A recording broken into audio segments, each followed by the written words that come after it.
Hello and welcome back to another Planetary Annihilation tutorial.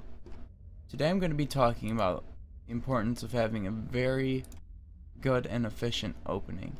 So the first thing that we want to do is make sure that we start between two metal spots. And when we do that, we're going to build a factory, power gens, a factory, two metal spots, a power gen, preferably a bot factory. And while we're setting this up, we want to kind of make sure that our commander's not going to be doing too much moving and walking around. And then before this bot factory is finished, we want to set it to loop build. Have it build docks, but we're going to control click in 3 bot fabs. What that's going to do is put the bot fabs to the front of the queue and not loop.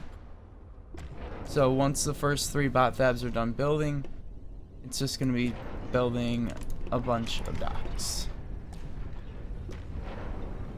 And you want to be sure that you don't accidentally tell your commander to go out and help build those fabs.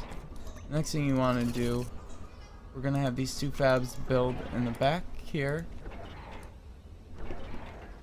These 2 metal, and then these 2 metal, and then a radar.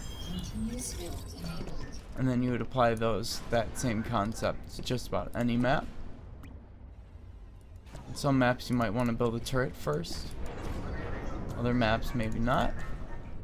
But out of this air factory we'd build a bumblebee or a bomber, and then an air factory. And then from here on, after the air factory, we build 2 power gens. And then a vehicle factory. And then like maybe another, like go 2 power gens, vehicle factory, 1 power gen, vehicle factory. Just kind of watch how that's affecting your economy. This 3rd bot factory, as soon as it comes out, you would want to send a fab elsewhere to grab some sneaky metal. And hopefully on a map like Forge, you would either want to take these outlying metal spots or these.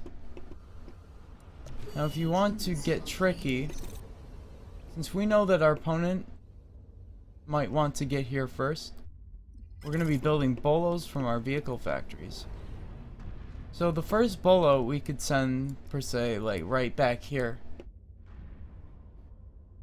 So even if this turret comes up, or even if the turret gets up, we'll be back there. But since we actually, okay, let me explain it like this. With these docks, you want to be sending them out to potential spots that your opponent will be building metal. And we would be doing that immediately, because we want to catch our opponent's fabricators building stuff. And we'd be still constantly building, constantly building more stuff. If we're ahead on metal, we might be able to sneak in a factory with our fabs.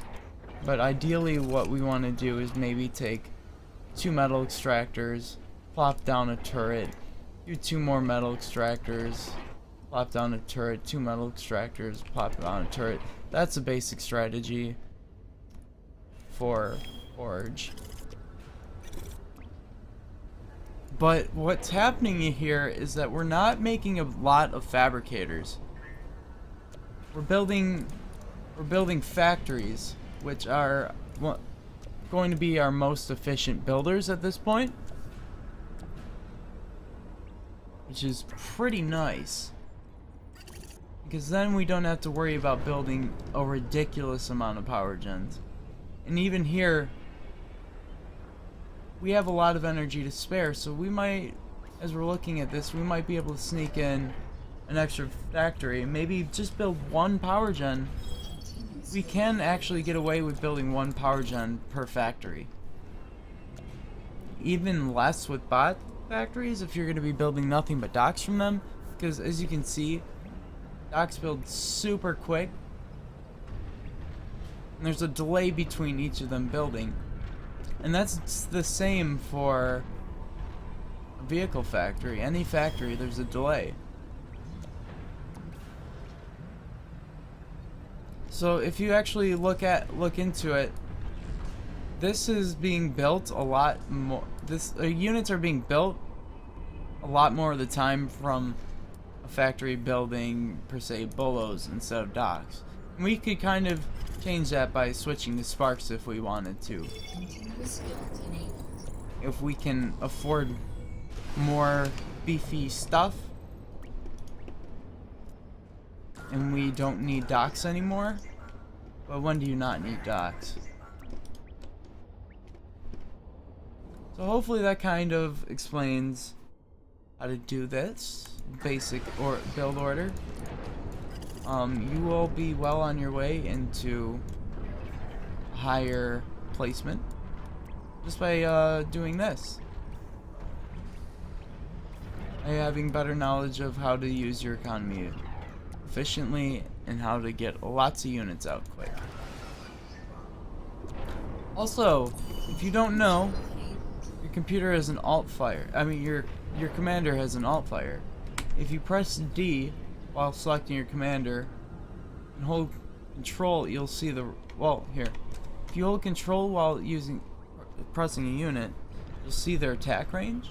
And then if you press D, then press the ground, your commander will do an uber cannon, which will one-shot docks or bolos, and it'll take more shots the beefier the unit is. Let's say Inferno will probably take 2 or 3, maybe even 4 shots. Who knows?